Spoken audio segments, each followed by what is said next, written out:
Have you ever been looked down on by the very person you loved the most, so much that you just wanted to disappear from this world? Have you ever held your last crumpled bill in your hand, yet still kept a spark of pride alive, whispering to yourself, "I'll make it back"? This is the story of Lindsay Carter, a woman left behind with $5 and a broken heart, standing alone in the glittering, indifferent city of New York. But from that very bill, she built Phoenix Rising, the brand that made the world bow its head, and through it, she found herself again in the fire of rebirth. A story of pain, faith, and love reborn, where every step becomes a lesson in true worth.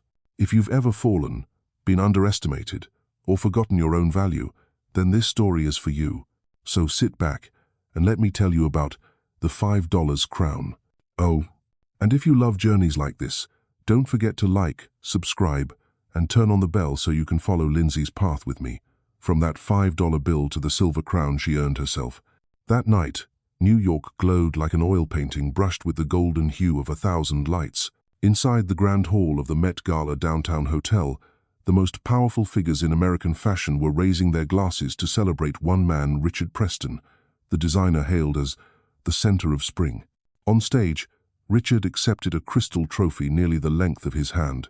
His smile, bright and flawless, seemed cast from a mold. Camera flashes exploded like fireworks, and amid that storm of light stood Lindsay Carter, tucked quietly in a corner, her hand gripping an untouched glass of champagne. Her smile was soft, so faint it could be mistaken for calm. It was the kind of smile she had practiced for 10 years, bright enough for people to believe she was happy, but faint enough to hide every ounce of exhaustion. The dress she wore that night, she had designed it herself. Like always, the lines, the stitching, the subtle blend of grace and classic form, all Lindsay. But on the gold embossed program, the name beneath the design read, Richard Preston, her husband. She used to tell herself it didn't matter. 10 years ago, when they were still young, Richard had been just a poor boy from Baltimore who dreamed in fabric and color. And she, a girl from Atlanta, fresh out of design school, believed love could feed every dream. They opened a tiny workshop in an old factory district with a leaky roof and cracked walls, but laughter filled every corner. When he designed, she sewed. When she sketched, he painted. They used to call themselves twin flames, two souls burning for one passion. But when success began to have a price, Richard turned us into me.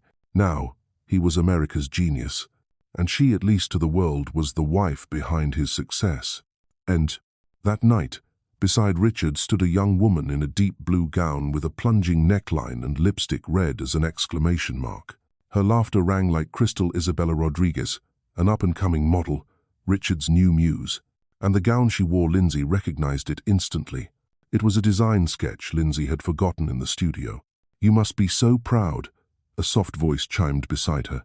It was Victoria, wife of one of the brand council members, smiling politely. "Your husband's incredible."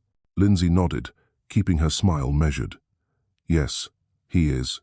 No one noticed the storm hidden behind that smile. When the party ended, Richard stepped down from the stage and walked straight to her, still holding Isabella's hand. "Lindsay, be at the office tomorrow at 9, he said flatly. "For what?" "The lawyer will be there. We have some papers to sign." "The lawyer?" Her voice trembled. "Divorce papers," he said, as casually as if talking about the weather. Isabella laughed lightly, her tone airy. "Richie, you're so cruel." "Adult business," Richard muttered without even looking at Lindsay. She said nothing. Silence, colder than any argument, hung between them. That night, Lindsay sat alone in their vast, hollow bedroom, gazing down at the streets below. She remembered the early days when they'd split a single sandwich, sketching designs with worn-out pencils. She had loved him with the complete trust of youth. She opened her phone, scrolling through old photos. The wedding, their first collection launch, the day they bought their first building. In the last photo, Richard held her close, whispering, "We did it, baby." But now, there was no we, only I. The next morning, she walked into his midtown office. The marble floor echoed beneath her heels. Richard sat at the head of the long table. His lawyer, Bernard, slid a stack of papers across to her. Isabella was there too, scrolling her phone, smirking. "The terms are clear," Bernard said. "You'll have no claim to the company, no shares, no intellectual property. Just a one-time payment, $50,000. Lindsay met Richard's eyes. 50,000 for 10 years? He shrugged. Prenup. You signed it. I won't argue, she said quietly. Give me the pen. She signed each stroke clean and final. When she finished, Richard pulled out his wallet, took out a crumpled $5 bill, and placed it on the papers. Consider it a farewell gift, he said coolly. A symbol of your real worth. Isabella giggled. Oh my God, Richie, that's savage. Lindsay stared at the bill, her eyes reflecting the cold office lights. Something long suffocated inside her began to stir. You're right, she said softly. $5. That's exactly what you think I'm worth. Oh. She folded the bill carefully and slipped it into her wallet. Thank you. I'll use it. Richard gave a mocking laugh. For what? To remember this moment, Lindsay said, standing tall.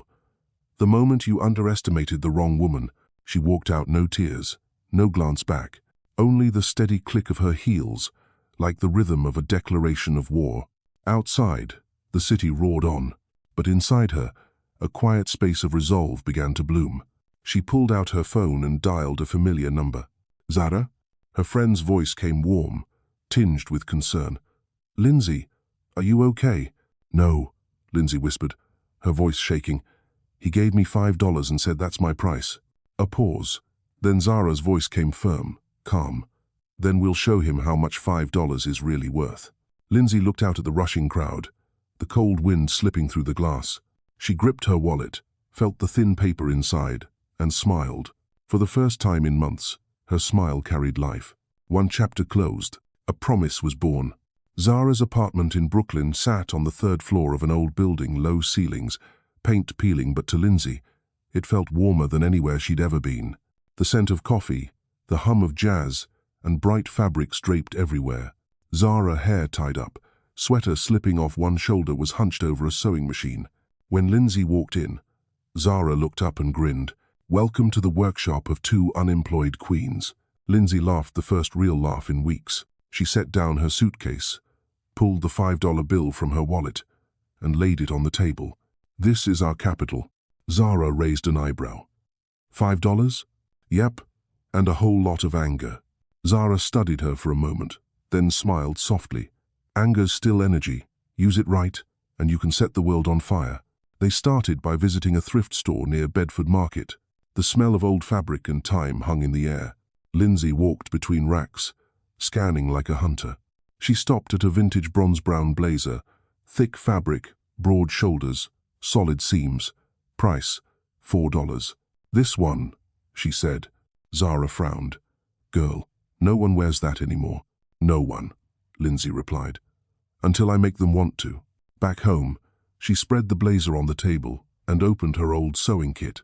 Every stitch, every cut, each one was like severing the ties that had once bound her. 2 days, no sleep, only thread, scissors, and the warm glow of a desk lamp. When she finished, the old blazer was gone. What remained was art modern silhouette, soft yet sharp lines, silver buttons, perfect balance. Zara tried it on, staring at the mirror. Oh my God, Lindsay, look at me. This isn't thrift store clothes, it's runway. Take a picture, Lindsay said, eyes bright. Post it. The before and after photo, an old stiff blazer transformed into elegance, spread quickly online. Comments flooded in. How stunning. From thrift to luxury. Who is she? By the next afternoon, Etsy pinged. Item sold. $200. Zara screamed, jumping up. $200. Lindsay, we sold it. Lindsay just smiled at the $5 bill still lying on the table. Round one, she whispered. One. And so it went from $5 to $200, then $200 to $400. From one blazer to a full collection. Each night, the hum of the sewing machine echoed like the heartbeat of two women finding themselves again. But every journey has its trials. One day, Lindsay found a vintage Chanel coat at a clearance sale. It was meant to be her golden piece. But while steaming it, she set the iron too close. The smell of burning fabric filled the room. A black scorch mark spread across the chest. $300 gone in a minute. Lindsay sank to the floor, hands trembling, tears falling. Maybe he was right, she whispered. Maybe I really am worthless. Zara sat beside her, hand on her shoulder. No, she said quietly. "You're only wrong if you stop." Those words lit a small flame in the dark. Lindsay wiped her tears, took a deep breath, and stood. "All right, let's go again." After that, she worked with even greater precision. Every detail was perfect. The result, a dress made from recycled vintage fabric, bought by a stylist for a small magazine shoot. The photo made the cover, and for the first time, the name Lindsay Carter appeared in print. One evening, Zara stepped out to the balcony and found Lindsay sitting there, the $5 bill in her hand, eyes lost in thought. "What are you thinking?" Zara asked. "Him," Lindsay said softly. "Not because I still love him, because I owe myself a promise to make him see what he threw away." "And when you do?" Zara asked. Lindsay smiled. "Then I won't need to look back." The Brooklyn night was cold but gentle. The streetlight reflected on the bill, making it glow like a small torch. That night, in her sketchbook, Lindsay wrote 3 bold words in black ink, "Phoenix Rising," and beneath it, one line, started with $5, ended with a crown. Zara's small apartment sat on Franklin Avenue, in the heart of Brooklyn, gritty, noisy, alive. Each morning, the rumble of the subway shook the windows just enough to make the curtains sway. The smell of coffee from the cafe downstairs drifted up, and the pale morning light danced across rolls of fabric scattered on the floor. Lindsay woke on an old sofa, the first rays of gold brushing her cheek. Beside her, the $5 bill lay neatly on the table, still the first thing she saw each morning. A quiet reminder, this is where you began. Zara was already making coffee. She was always one step ahead, hair in a messy bun, sweatpants, t-shirt, moving to the beat as she poured milk. "Today's brew is special," she said, grinning, "infused with your Phoenix Rising energy." Lindsay smiled softly, wrapping her hands around the warm cup. It had been 2 weeks since she walked out of Richard's world. No job, no house, no savings, only a few clothes, an old sewing machine Zara had found in a friend's storage, and a pride crushed flat, but still breathing. Yet somehow, in this cramped little apartment, she felt freer than ever. No late-night phone calls demanding revisions, no parties where she had to smile in the background, no fear of fading into someone else's shadow. That afternoon, the two decided to turn the tiny back room into a studio. They moved a table, spread out the fabrics, and pinned sketches to the wall. Lindsay pulled out her old notebook, the one with Phoenix Rising written across the page. Zara glanced at it. "You're really going to turn this into a brand?" Lindsay looked up, her eyes steady. "Not just a brand. I'm rebuilding my life." Zara paused, then smiled. "Then let's get started. Queen of $5. Their first day began with a trip to Bedford's thrift market. They wove through crowded racks, the air thick with the scent of old fabric and dust. Lindsay touched each piece carefully, closing her eyes to feel the texture, listening to the fabric as if it spoke. She picked out a worn brown coat, a torn evening gown, and a small tin of vintage metal buttons. Total, $4.50. Back home, she laid everything out on the table. There was a light in her eyes, a spark of creation. "Zara," she said, "hand me the scissors and the sewing machine." She dismantled the coat piece by piece, cutting, sewing, reshaping, her hands moving with quiet fury. Sometimes Zara just stood and watched, amazed. As night fell, the room filled with the hum of the sewing machine and the faint echo of passing trains. By dawn, Lindsay finally looked up. A brand new blazer hung before them, slim fit, satin lapels, gleaming silver buttons, soft but sharp lines. A masterpiece. Zara tried it on, gasping at her reflection. "Holy hell, Lindsay, I've never looked this good." Lindsay laughed, voice husky from exhaustion. "That's because you're wearing my dream." Zara snapped a photo before and after. On the left, a sad old coat. On the right, herself, radiant in the morning light. She posted it with a caption, "From thrift to masterpiece, designed by the woman once priced at $5. Neither of them expected what happened next. Within 2 days, the post exploded across social media. Comments poured in. "Who is she? I want to order. Absolutely stunning Phoenix Rising indeed." Then the phone rang. Zara looked at the screen, eyes wide. "Etsy. Someone just bought the jacket for $200. Lindsay froze. "200? Zara screamed, jumping up and down. $200, Lindsay. From $450. Lindsay looked at the $5 bill on the table and smiled. "He thought that's all I was worth," she murmured. "I just proved him wrong." She didn't know it yet, but that was only the first step on a journey that would shake the fashion world. From then on, the two worked non-stop. By day, Zara modeled freelance. By night, she sat beside Lindsay, stitching under the yellow light. Each week, they created a few new pieces, photographed, posted, sold. The online community began calling her the $5 Queen. A hashtag spread like wildfire, Phoenix Rising. But early success came with its first stumble. One evening, Lindsay got an email, a custom order for a recycled vintage silk dress, due in a week. Eager to prove herself, she took the job immediately. But while steaming the fabric, she held the iron too close. A burnt scent filled the room. A dark circle spread across the chest. $300 gone in seconds. Lindsay sank to the floor, tears spilling. "Zara, I ruined it. I ruined everything." Zara knelt beside her, gripping her hand. "It's okay. Don't be scared. You only fail if you stop." Those words would stay with Lindsay forever. That night, she opened the window. The Brooklyn wind swept through the fabric-strewn room. She picked up the scissors, cut away the ruined section, and began again. By sunrise, a new dress hung by the window, so flawless no one would ever guess it had once been burned. A few weeks later, a stylist discovered the dress online and featured it on the cover of a small New York fashion magazine. For the first time, the name Lindsay Carter appeared clearly under the line, "Design by." When she held that magazine in her hands, she stayed silent for a long moment. Zara grinned. "See? The world's starting to know you, my $5 queen." That winter came early. Snow blanketed the steps outside, but inside the little apartment, Lindsay kept working steady, tireless. Phoenix Rising, once just a phrase in a notebook, was now a real online shop with customers across the country. Each package she sent was hand-wrapped, tied with care. Every piece, no matter how small, was treated like art. One afternoon, while she was cutting fabric, her phone buzzed. A Manhattan number. "Hello, is this Lindsay Carter?" "Yes, this is she. This is Monica from the Fashion Hour. We'd love to have you on our show next week. Your story, from $5 to fashion, has gone viral and we want to hear it from you."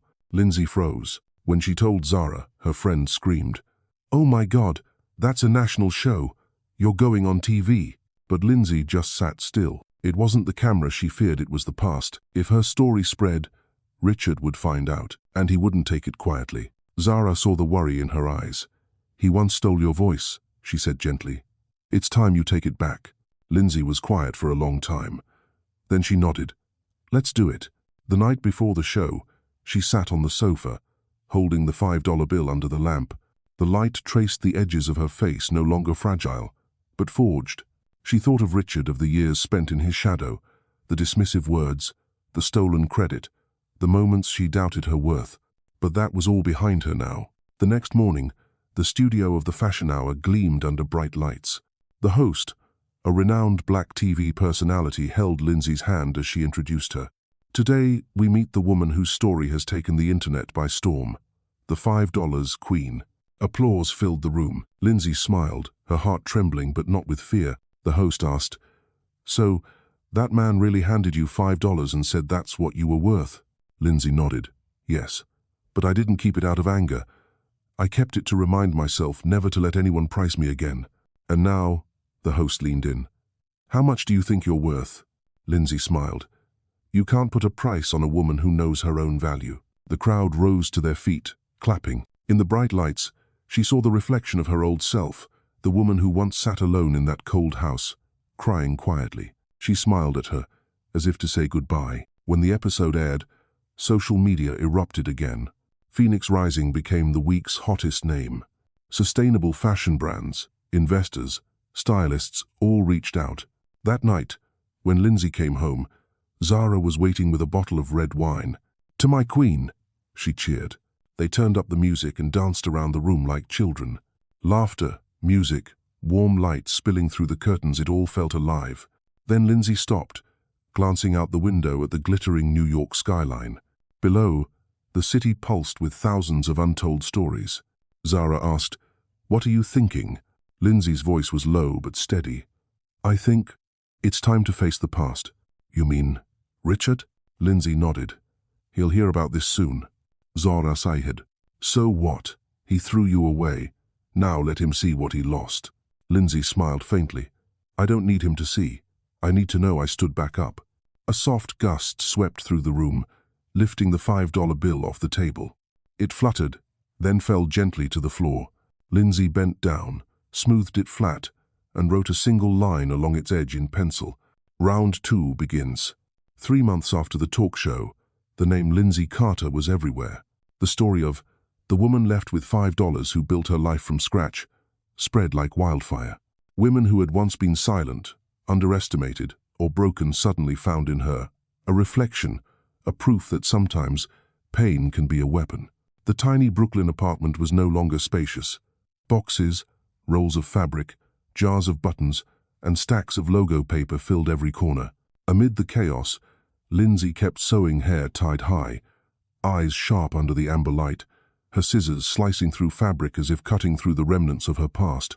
On the wall, a line written in chalk still gleamed, Phoenix rising, from ashes to elegance. From ashes to elegance, more than a slogan, it was her declaration of life. One morning, Zara burst in holding a white envelope. Guess who just invited you for a national live TV interview? She teased, eyes gleaming. Lindsay opened it slowly. The logo of NBC's The Morning Hour was printed boldly at the top. Zara squealed, "Oh my God, national morning TV, the next step for the $5 queen." Lindsay stayed quiet. She knew that every public step brought the past a little closer. But she wasn't running anymore.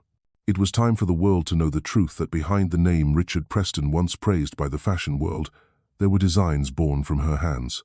On the day of the broadcast, she wore her newest creation, a white suit with a deep V-neck and silver buttons. It was the reborn version of the very first $4 blazer, the symbol of her journey. The studio lights were bright, almost celestial in their intensity. The host, a poised, intelligent woman, greeted her with a warm smile.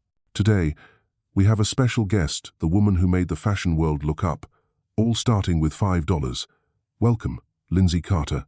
1. Lindsay nodded gently, her voice calm but firm. Thank you. I want to say sometimes, you have to burn to know you can rise from ashes. The host leaned forward. Some say your designs resemble the style of Preston luxury. What do you think of that? Lindsay had expected this question. She met the host's eyes. They look alike because they're mine. The studio fell silent. I was behind Richard Preston for 10 years. I designed every early collection for which he became famous. But I was erased, my name removed, my work taken, my voice silenced.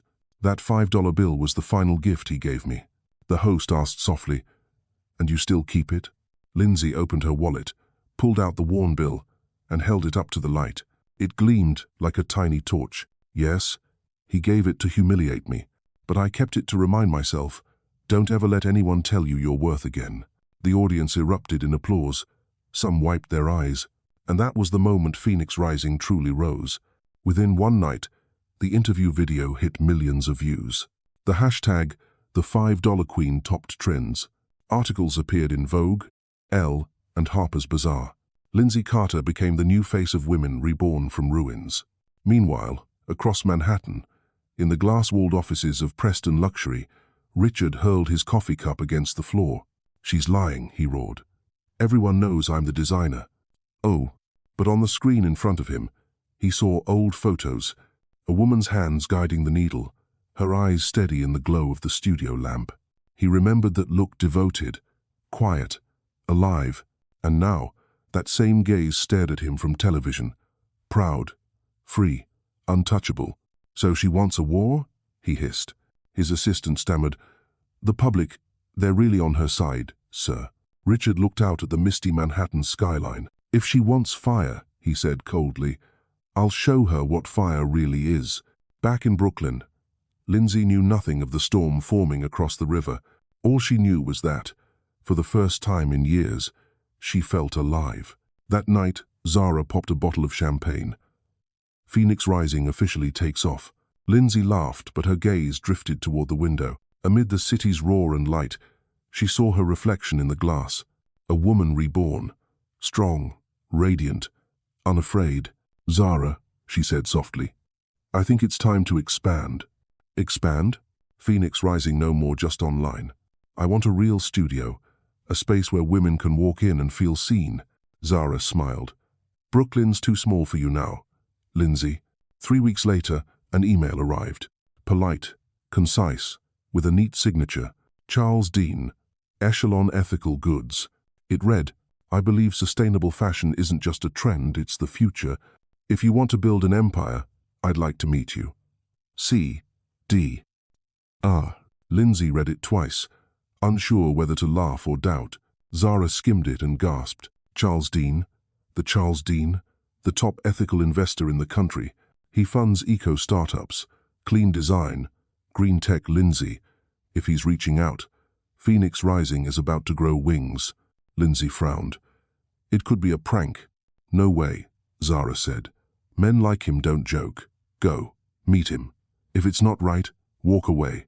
The meeting was held at the Clock Tower, a timeless restaurant in the heart of Manhattan featuring warm lighting and black and white portraits on the walls.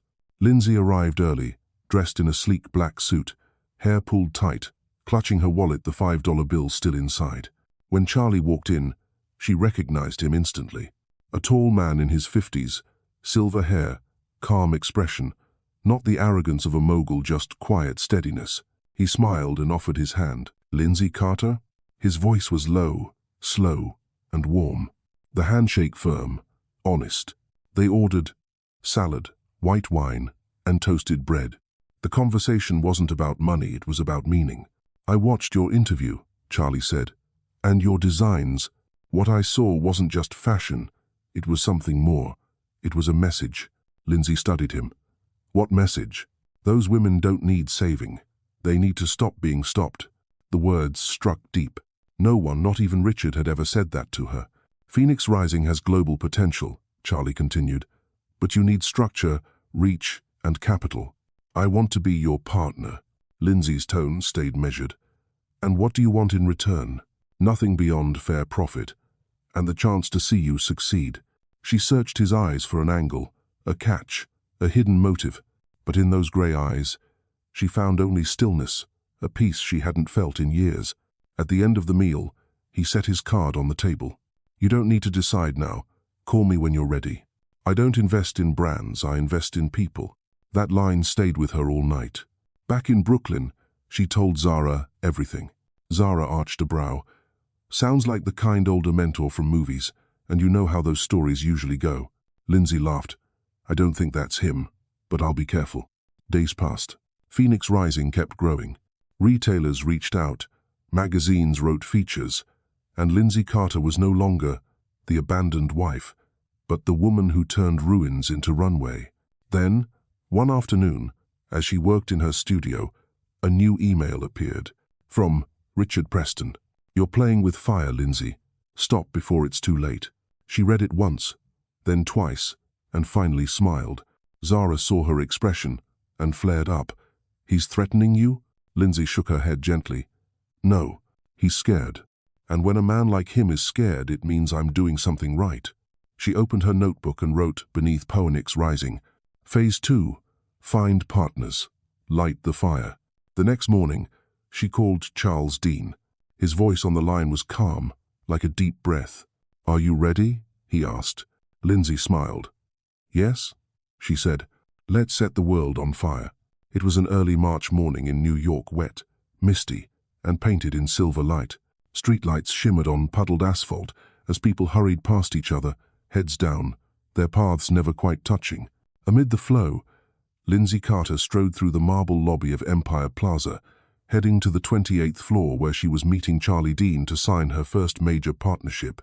She wore a white suit, her hair in a sleek bun, lips the color of wine. The $5 bill still rested neatly in her wallet, folded like a talisman she couldn't part with. The conference room opened to a palette of ash, gray, and glass, with Manhattan sprawling below. Charlie was already there, dressed in his familiar gray suit and silver tie, a coffee cup in hand. He smiled when she entered. Right on time, he said. And you're early, she replied. A simple exchange, but between them lingered a quiet, unspoken calm, not sparks, not lightning, something gentler, rarer. The contract papers were laid out precisely on the table. Charlie went over every clause: funding, revenue shares, brand rights with clarity and patience. Lindsay listened carefully. She'd met many men before, especially one who hid knives behind charming smiles. Charlie was not one of them. "What do you really want from Phoenix Rising?" she asked. He looked out the window, and the city's light reflected in his eyes. "I want to see a brand that can stand tall without selling its soul.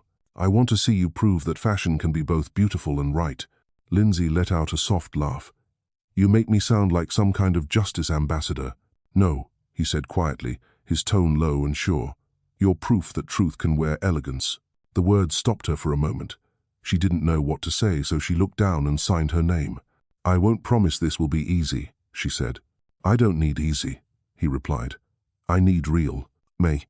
The handshake sealed the deal, but it also opened something new. As she stepped out into the pale Manhattan sky, Lindsay felt it, the first solid stone in the foundation of her empire.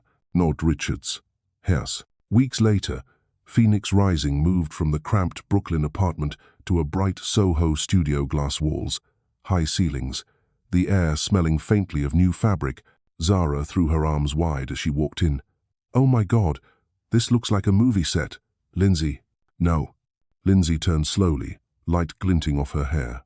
"I used to dream of this. Now it's real." Charlie arrived that afternoon. He didn't say much, just crept through the space, running his hand over fabrics, studying sketches pinned on the wall. When he stopped before the chalk-written phrase "Phoenix Rising," he asked softly, "Why the phoenix?" "Because it dies to live again," Lindsay said. "Because no one believed it could fly twice." "Oh, and now?" "Now," she smiled, "it'll fly higher than ever." Charlie's eyes softened. "I believe you." That evening, after everyone left, only the two of them remained.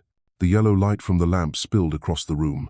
He helped her adjust a fabric rack, then stood beside her close enough for warmth to pass between them. "You know, Lindsay," he said, voice gentle, "most people rebuild from ashes, but you're rebuilding from light." She turned toward him, caught his gaze. For a heartbeat, the world fell quiet. She could feel her pulse, the nearness of him. Then she stepped back. "I've made mistakes trusting kind eyes before," she said softly. "I won't repeat them." Charlie nodded. "I understand. I'm not here for you to trust me right away.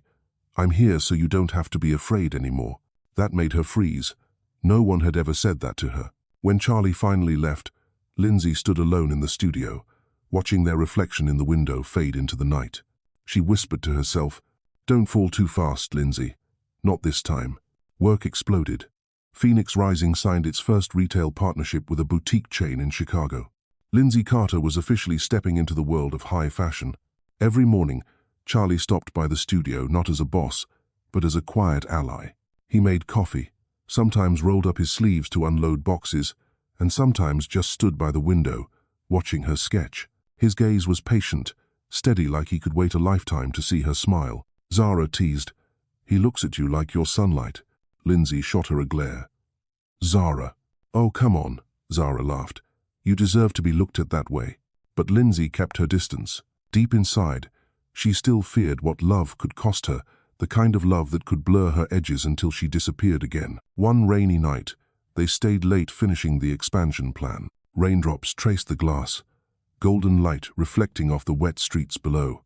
Charlie stood by the window, sleeves rolled, cuffs damp from the rain. Lindsay sat at the desk, hair falling loose, pen tapping softly. "Do you ever get tired?" he asked. "Of course," she said, "but tired is better than empty." "Do you think you'll ever forgive him?" "No," she said calmly. "Forgiveness is too kind for what he did. But I'm done hating him. I've got better things to build." Charlie smiled faintly. "Good. Hatred only makes you heavier." She looked up. "You sound like a monk." He chuckled softly. "I lost my wife in an accident 10 years ago," he said quietly. "For a long time, I thought I'd die with her. But then I learned there are some things you don't have to forget. You learn to live beside them." Lindsay fell silent. There was something deep and steady in his sadness, something that didn't demand, didn't take. She didn't ask more. They just sat together, listening to the rain. When the night ended and she reached for her coat, Charlie held it out for her. "It's cold," he said. She smiled faintly. "You're always so precise, right time, Right word. Right gesture. Maybe, he said, because kindness never goes out of style. She took the coat. Their eyes met. Then she turned away. Thank you, Charlie. I'm grateful you're here.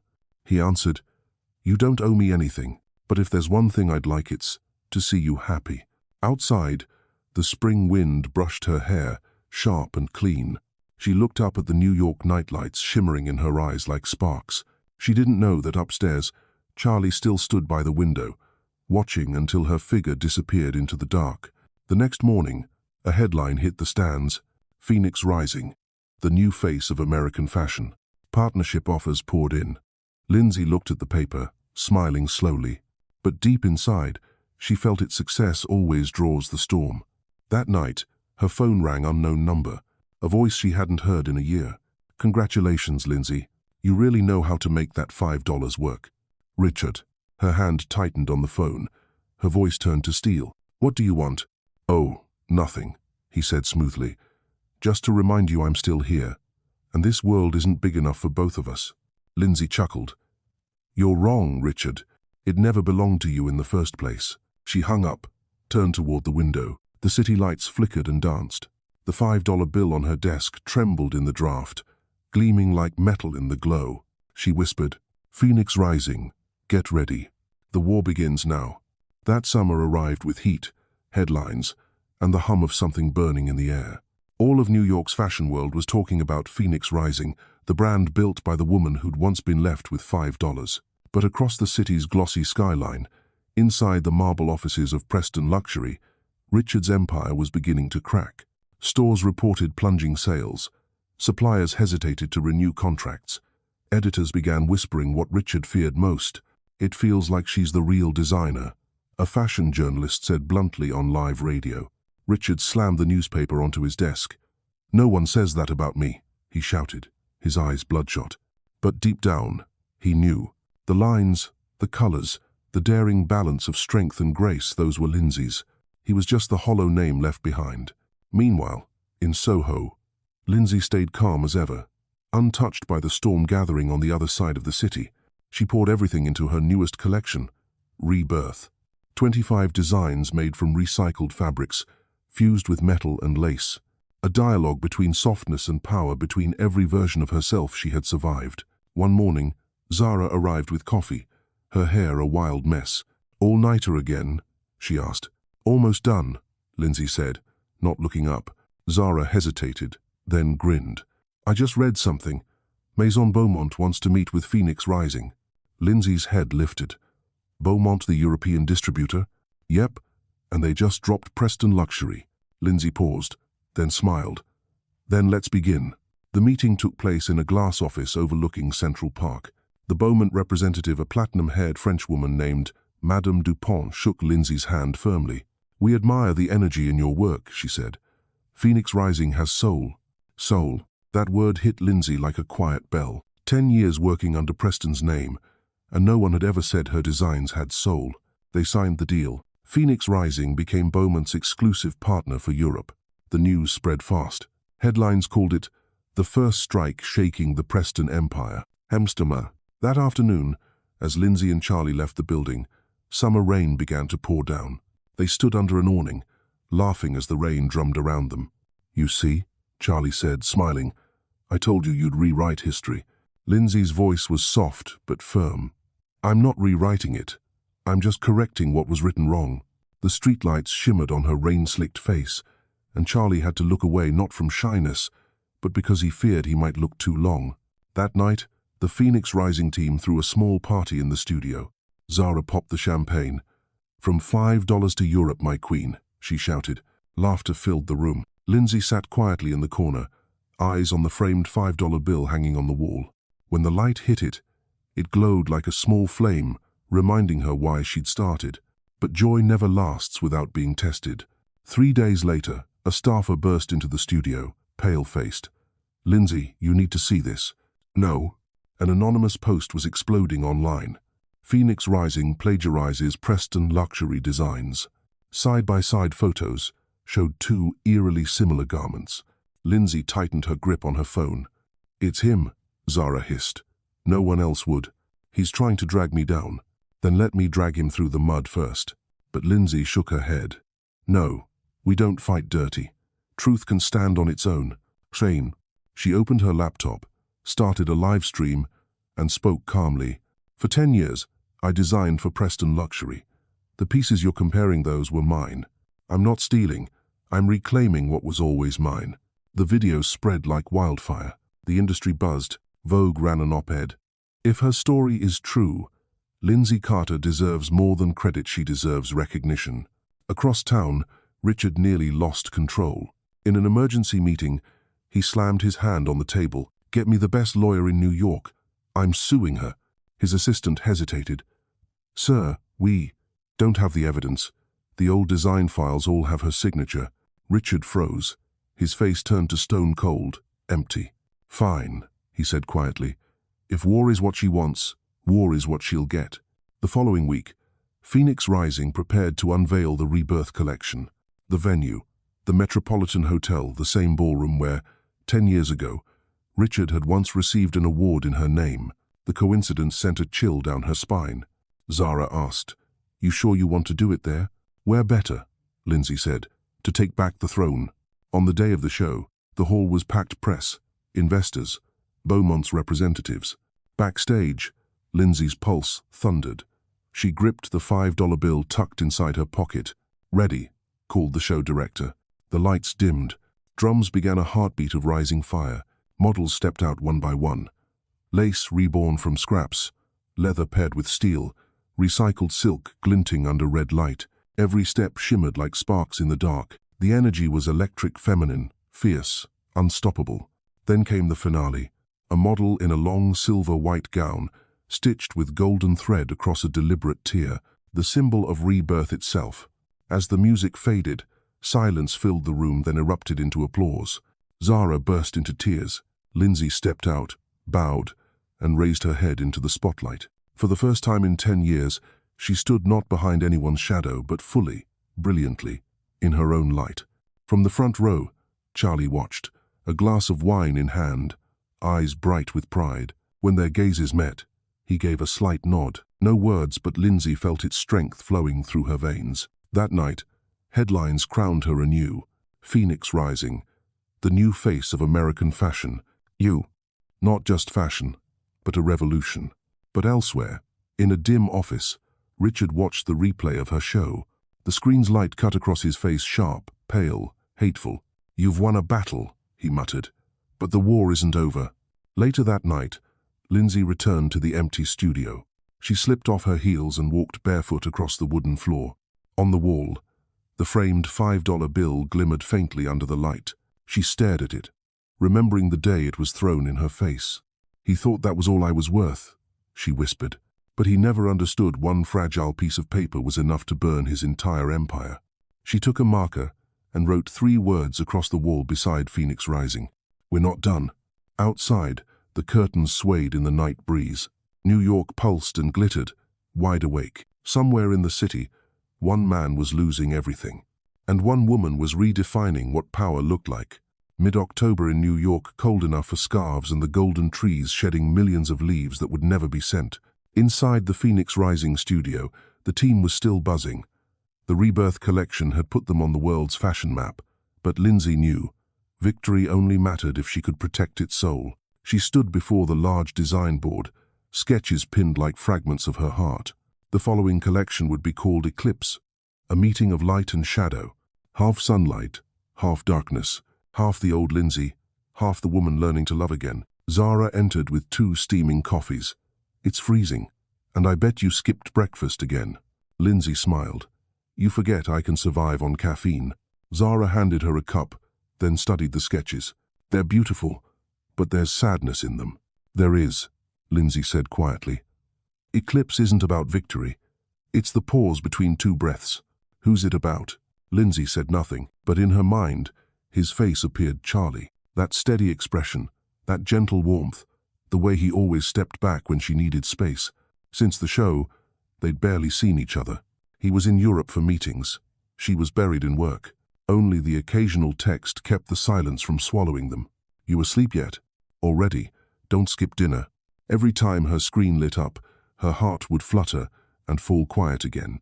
That afternoon, Charlie returned to New York earlier than expected. He appeared at the studio door in a grey overcoat, the wind carrying in his scent of mint and rain. "I heard my creative director forgot lunch 3 days in a row," he teased. Zara cleared her throat, shot them a knowing look, and slipped out of the room. "When did you get back?" "Just landed. Came straight here." "You must be tired." "Not tired," he said softly. "Just missed you." Lindsay froze. She looked at him, those dark, calm eyes, full of quiet gravity. "Charlie." You don't have to say anything." He set a small box on the table. "A gift from Europe. A pen for signing more deals. People will envy." She laughed. "You always say things that make me unsure whether to thank you or be suspicious." "Then do both." They both laughed until his voice dropped to a lower register. "There's something you should know. Richard's about to launch a new line. It's nearly identical to Rebirth. He's calling it Revival." Lindsay's hand tightened around her coffee cup, the hot liquid spilling onto her skin. She didn't even flinch. "So he wants to prove he's still breathing." "He's desperate," Charlie said. "But what worries me, he's working with an Asian investment group. If that deal lands, Preston Luxury could rise again." Lindsay looked out the window.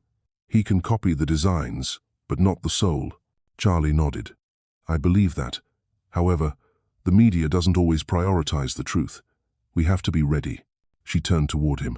"Do you ever get scared, Charlie, that everything could vanish overnight?" "Of course," he said. "But fear doesn't disappear, it just gets smaller when you face it." Lindsay exhaled, eyes soft. "I'm trying to believe, trying not to be afraid of loving you." Charlie stepped closer, his voice gentle. "Lindsay, you don't have to trust me yet. Just don't run." She lifted her gaze, half her face lit by sunlight, the other half in shadow, just like eclipse. "And if I do run, then I'll follow. Not to catch you, to remind you you're not alone." Silence stretched, warm and fragile. She placed her hand against his chest, feeling his steady heartbeat. "You scare me, Charlie." "I know," he smiled. "But fear's not the enemy, Lindsay. It's the proof that you're alive." She breathed in deeply, then let her head rest on his shoulder. For the first time in months, Lindsay allowed herself to rest, not to fight, not to perform, to breathe in the calm of this man's presence. But peace never stays for long.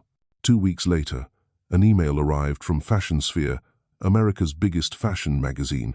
Subject line: "Phoenix Rising, Creativity or Copy?" The article questioned the originality of Lindsay's work, hinting that she might have borrowed ideas during her time at Preston. Attached were so-called evidence images only Richard could have supplied. Zara slammed the desk. "That bastard has no shame." Charlie stared at the screen, jaw tight. "We have 2 options, respond or stay silent." "Stay silent, and he defines me?" Lindsay's voice hardened. "No, I'll speak." Whole. That evening, she appeared on a live broadcast. The camera fixed on her calm face, the lights bright enough to reveal every breath. "Did you copy your designs?" the host asked. Lindsay smiled faintly.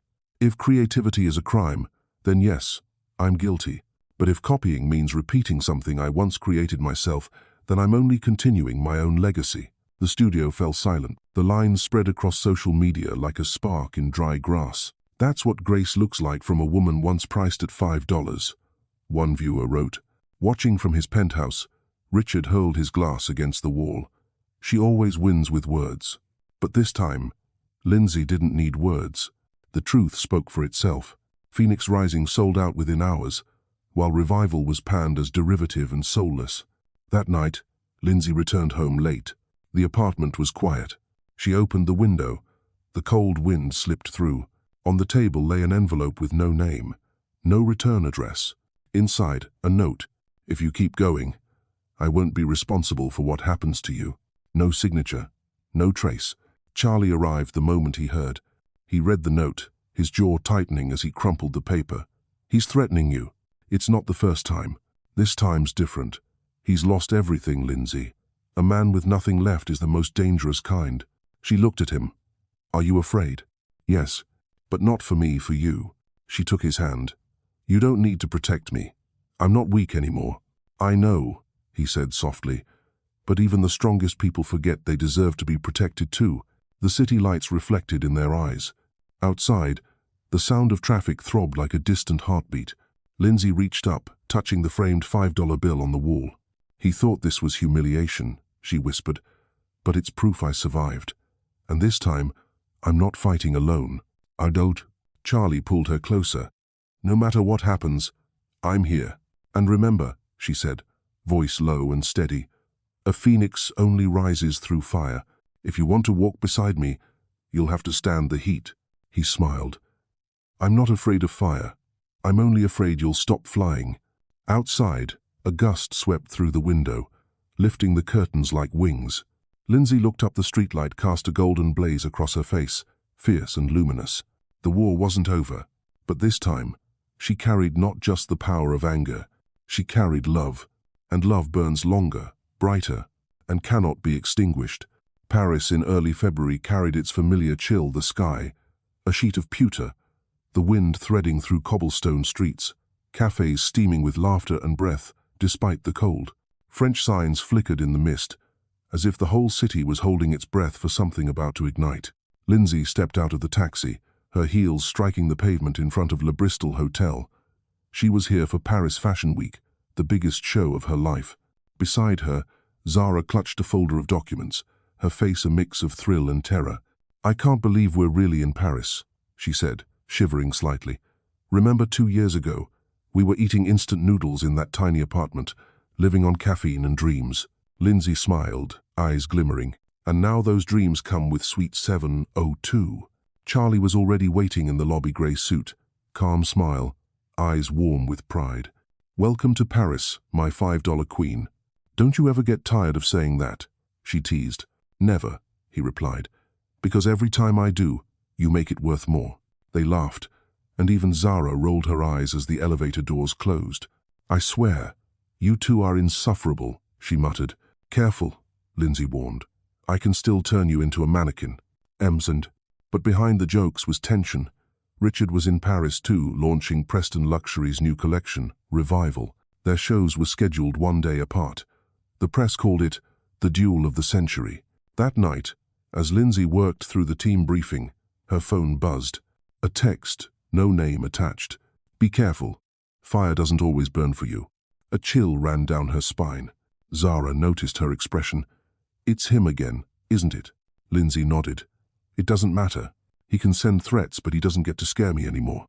They worked through the night checking lights, sound, models, stitches. Lindsay's focus was absolute, her eyes alive with purpose. Charlie watched quietly from the corner, never interfering, just a steady presence. "You haven't eaten," he said when the clock struck 3. "I'm full on adrenaline," she murmured. "Then let me handle the rest." He set a cup of hot espresso in front of her, steam curling like smoke. "Do you know what I think you're terrified of?" he asked. "What?" "Not losing, but winning. Because if you win, you'll have nowhere left to run." Lindsay looked up, startled. "Maybe you're right." Charlie sat beside her, his voice softer. "I don't want to be the reason you win, Lindsay. I want to be the one standing next to you when you do." She didn't answer, just met his gaze. No kiss, no confession, just silence, heavy and full. As dawn stretched pale over Paris, Lindsay straightened and whispered, "Thank you, Charlie. Now watch how the phoenix flies." The morning of the show, the city held its breath. Vans carrying gowns moved between Le Bristol and the Grand Palais. But just as Lindsay arrived, a stagehand ran toward her, panicked. "Madame Carter, half the collection hasn't arrived, the container's stuck at customs." "What?" "They're holding it at Le Havre. Paperwork issue, they won't release it." Zara froze. "Oh God, you think it's him?" Charlie's voice turned sharp. "Give me the contact info for the port. I'll take care of it." Lindsay's eyes narrowed. "What are you going to do?" "Whatever it takes." He was gone within minutes. Lindsay took a deep breath. "No panic. Use what we have. Reorder the sequence. The show goes on no matter what." 3 sleepless days passed. Charlie called every contact he had, from customs to logistics. Richard had paid bribes to block the shipment. On the 3rd night, Charlie returned, shirt wrinkled, eyes hollow but determined. "It's done," he said. "The shipment arrives at dawn." Lindsay stared at him. "What did you do?" "I paid what he paid, just on the right side of the law." "With your money?" "Our money," he corrected softly. We rise together. She shook her head, tears glinting. You're insane. Maybe. But I won't let anyone dim your fire. They both laughed, tired, trembling, but alive. They stayed up until sunrise, testing the lights, fixing the hems, and checking every dress. When Lindsay finally dozed off in a chair, Charlie draped his coat around her shoulders and sat beside her, watching the light creep in. At dawn, the container arrived. The team erupted in cheers. By afternoon, the hall was packed. Backstage, Lindsay stood in silence, poised and ready. Charlie took her hand. If you fail, he said gently, at least fail spectacularly. She smiled. I don't do failure. The music began. The lights ignited. The first model stepped out in a gown of molten red and gold fire captured in silk. Each stride was a flare of strength. The audience fell into reverent silence. When the last note played, Lindsay stepped onto the runway. The applause crashed over her like thunder. She bowed, tears glinting like jewels. In the front row, Charlie smiled, steady, proud. Headlines the next day screamed, Phoenix Rising sets Paris ablaze. La. A woman reborn in fire. Lindsay Carter burns brighter than ever. That night, the after-party glittered atop a rooftop overlooking the city. Below, Paris shimmered like a sea of gold. Charlie poured her a glass of champagne. You just burned down the fashion capital, he said. Lindsay laughed softly. And you saved my dream from the ashes. For a moment, they stood in silence. Then he said, I didn't save you. I just learned how to stand close to the fire without running.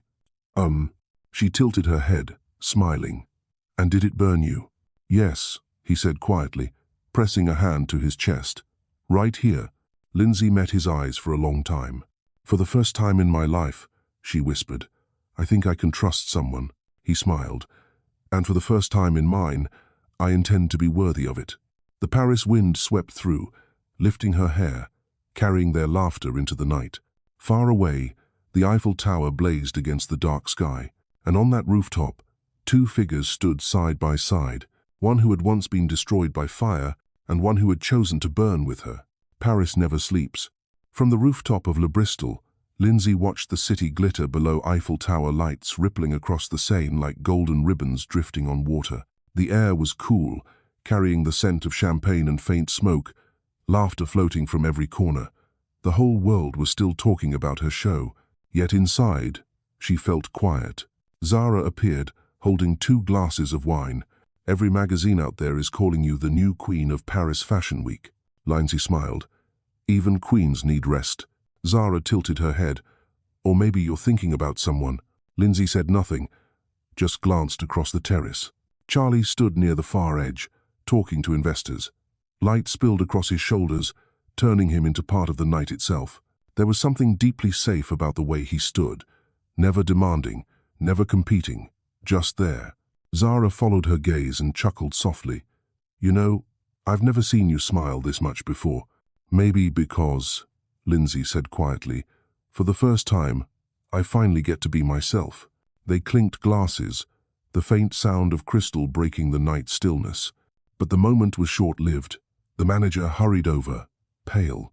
Miss Carter, someone's waiting for you in the lobby. In Seth. Who? He hesitated. Richard Preston.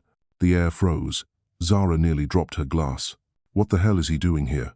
Lindsay took a slow breath, her expression calm. Maybe he's here to check if his ashes have cooled. She set down her drink and walked to the elevator. As the doors closed, her reflection looked back, no fear, only quiet exhaustion. Downstairs, Richard waited. Gone was the immaculate man who'd once owned rooms just by entering them. His suit was wrinkled, his eyes hollow, and his stubble dark against his pale skin.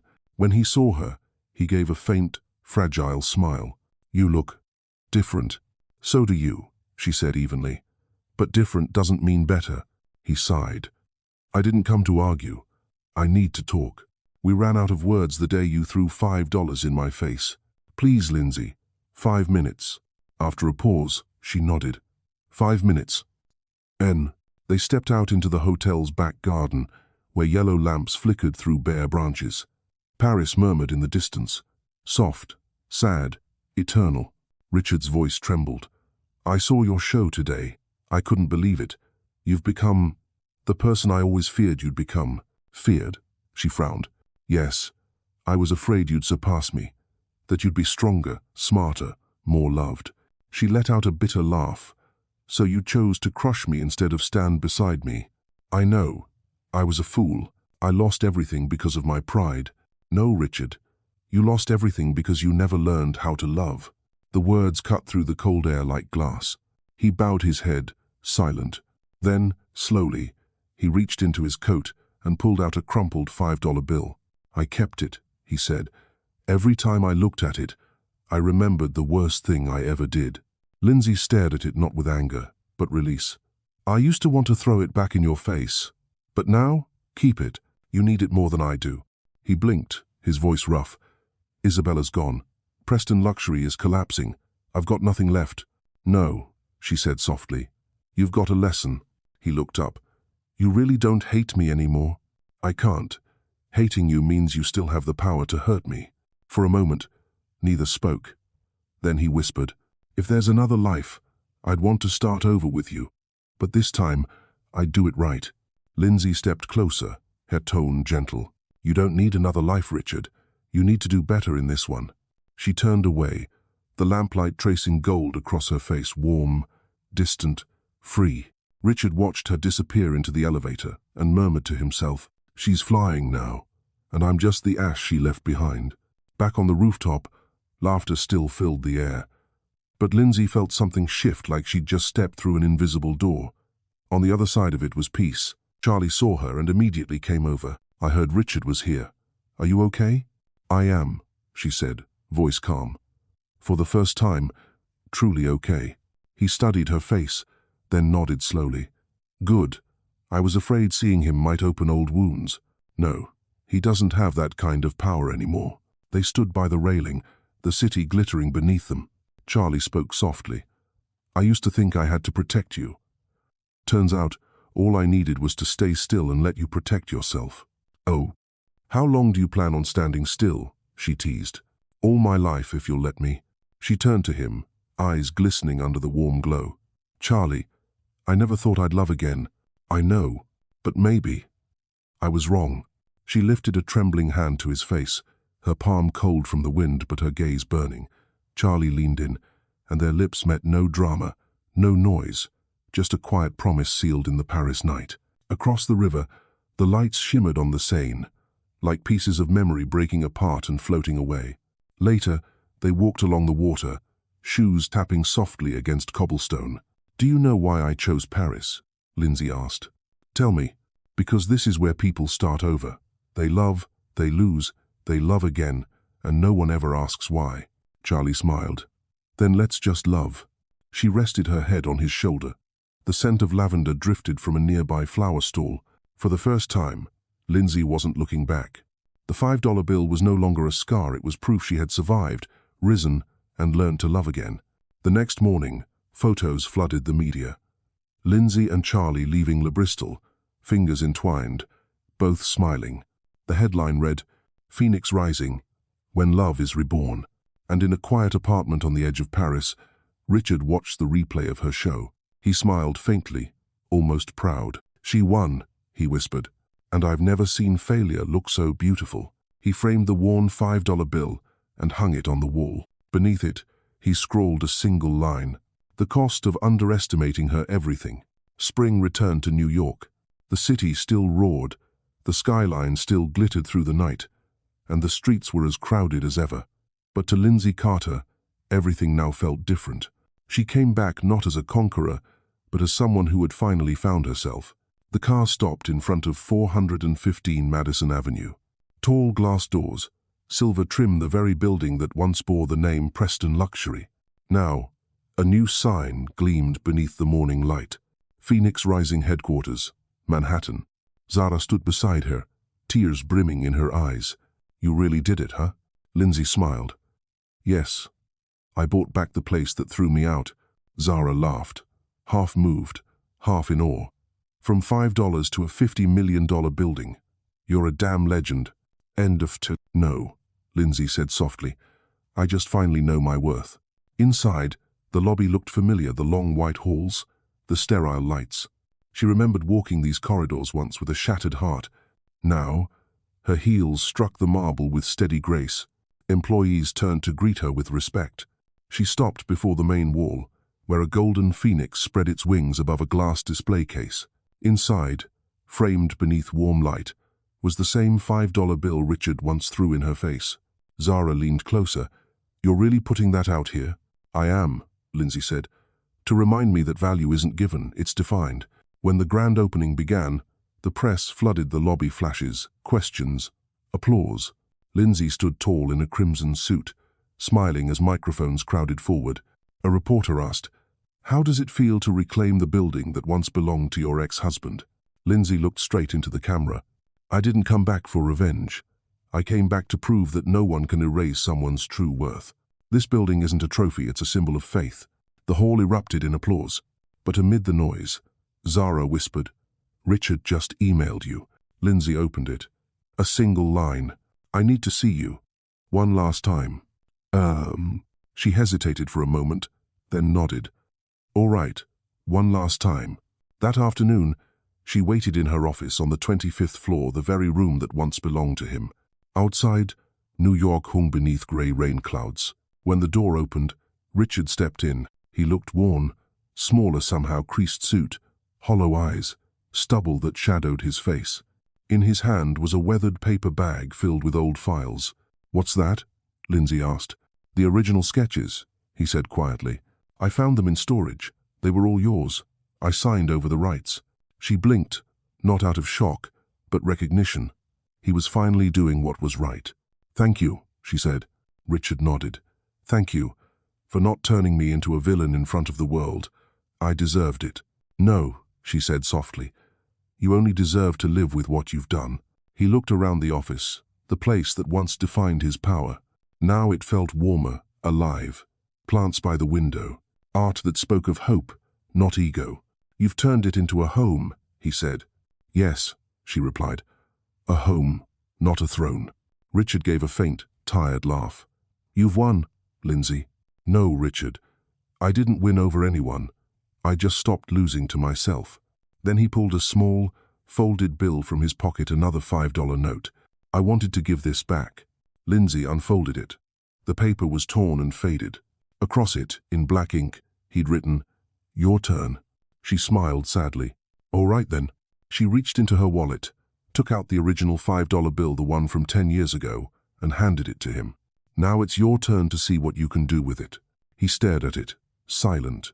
Between them hung the quiet finality of closure. "I'm proud of you," he said softly.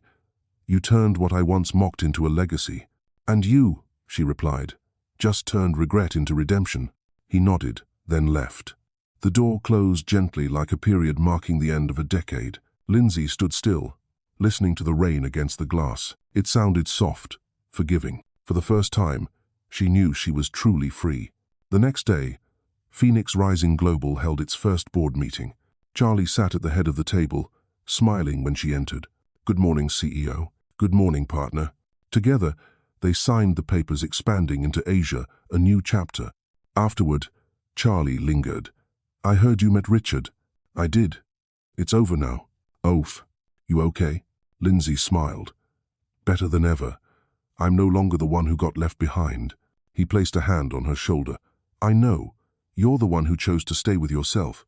That evening, after everyone left, Lindsay walked alone down the corridor. She paused before the glass frame containing the $5 bill.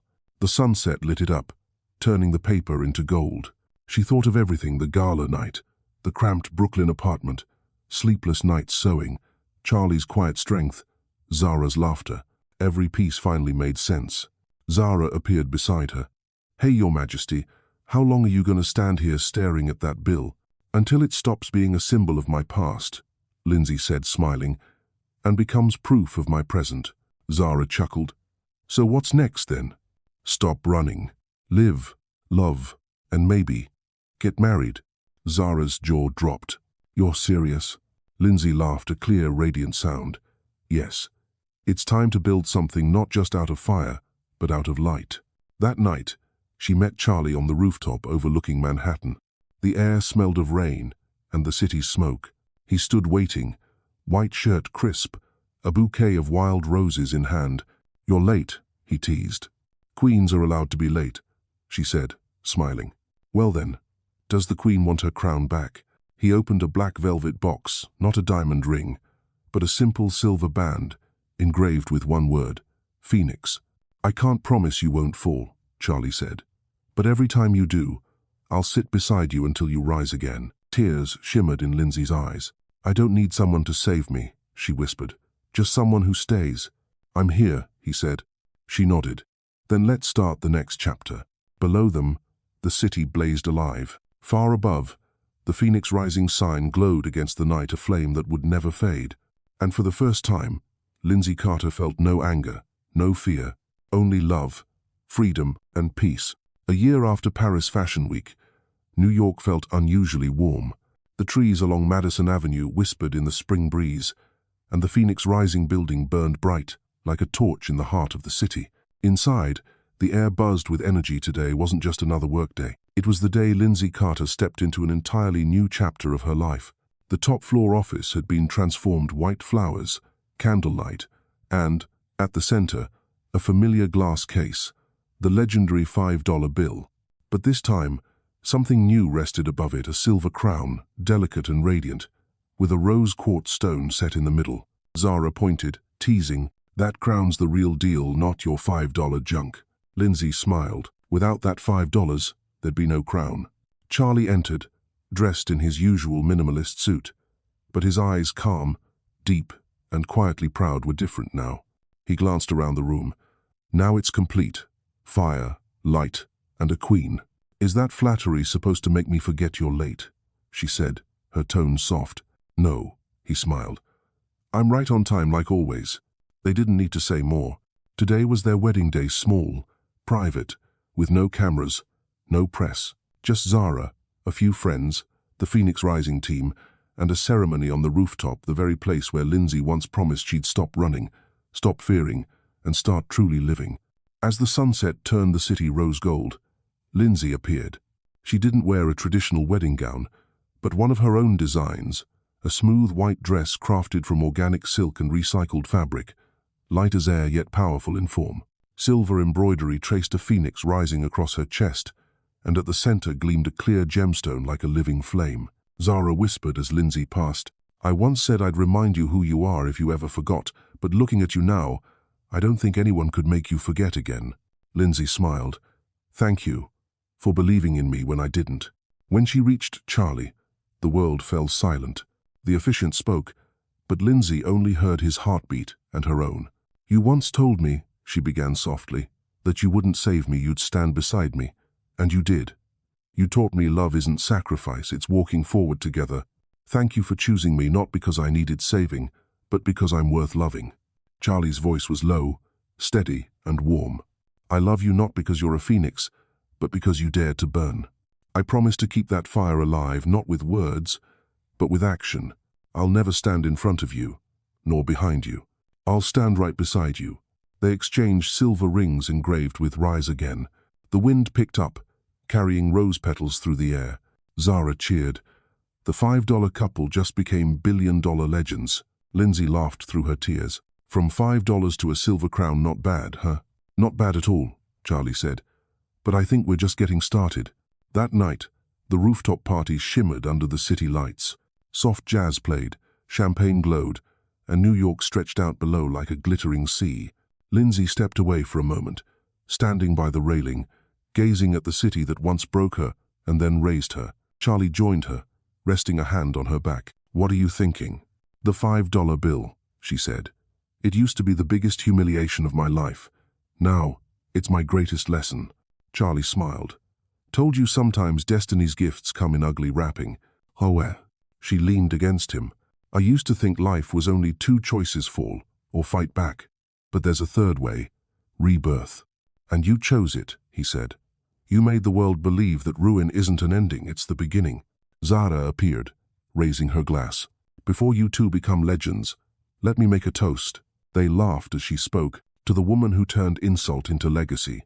To the friend who proved it doesn't matter how many times you fall, just that you rise the right way once. To Lindsay Carter, the $5 queen who made the world see the true worth of women. Applause and laughter echoed under the New York night. Later, in the quiet of the top-floor office, only the city lights remained. Lindsay stood before the glass case, watching the $5 bill gleam under soft light. Charlie wrapped his arms around her from behind. "Are you really keeping it here forever?" "Yes," she said. "So that whenever someone forgets their worth, they can look up and remember every great thing starts small," Charlie whispered, smiling. "And from one woman who knew she was worth more than $5. She turned and kissed him. Then she said, "Tomorrow, I'm giving it a new name." "What name?" "The Crown. My true crown." The lights reflected off the old bill, making it shine like metal. And in that moment, Lindsay realized life doesn't hand you fairness. You weave it yourself with your hands, your tears, your resilience, and your belief that you are worthy. 3 years later, the Phoenix Rising Foundation was born, a scholarship fund for young women starting their own design ventures. Its logo, a phoenix wearing a silver crown. Beneath it, the words, "Born from $5 and unshakable faith." At the launch event, Lindsay stood on stage, holding a copy of the original $5 bill, before a crowd of students, designers, and women who had once been underestimated. She spoke. "If anyone ever tells you you're not worth much, smile, because they've just handed you a reason to prove them wrong. Turn pain into power, turn doubt into fire, and when you rise, don't forget to lift others with you, because a queen's true worth isn't in the crown she wears, it's in the light she gives." The room erupted in applause. Some cried. In the audience, Charlie and Zara stood side by side, eyes glistening with pride. The $5 bill in Lindsay's hand fluttered gently in the air like a phoenix's wing. When she lifted it toward the lights, it glowed like gold. It was no longer money. It was a crown forged from resilience, tears, and a heart that learned to name its own worth. Thank you for joining me through 10 chapters of the $5 crown. From a woman left behind in a tiny Brooklyn apartment, Lindsay Carter rewrote her destiny with pride, faith, and love. If this story touched you, leave a comment below. What's your $5 moment? That small, painful thing that made you stronger than ever. And don't forget to like, subscribe, and share this story, so more people remember that your worth isn't measured by what you lose, but by how you rise after losing it. See you in the following story, another journey of love, faith, and the hearts that refuse to surrender.